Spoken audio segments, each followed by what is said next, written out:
Christ is risen from the dead. This Sunday marks the hope of all Christians, of all believers. On Easter Sunday, we celebrate the resurrection of Christ from the dead. And it is our hope as Christians that we too will share in the same resurrection. In fact, in every liturgy, as Maronites, we profess that we await the resurrection of the dead, and that includes us. We all will die one day, and as Christians, we also believe, as inevitable as death is, so is resurrection.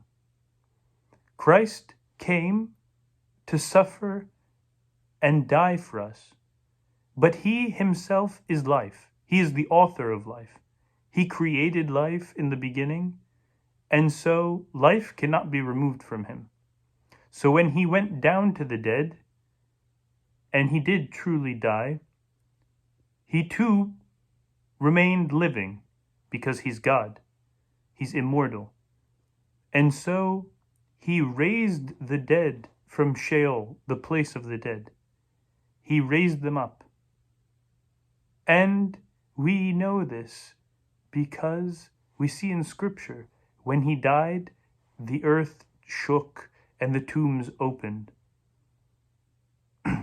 We as Christians truly believe that our resurrection from the dead is as expected as our own death.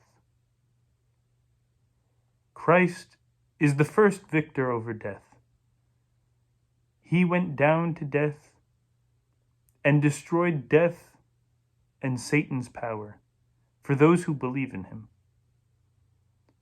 To us Christians, death has become a joke.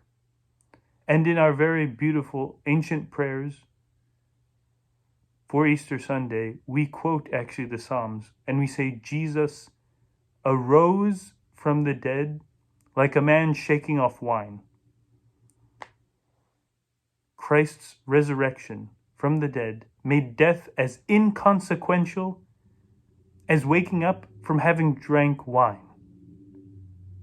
And so this is truly our hope, that one day we too shall arise from the dead, just as if we drank wine. Happy Easter.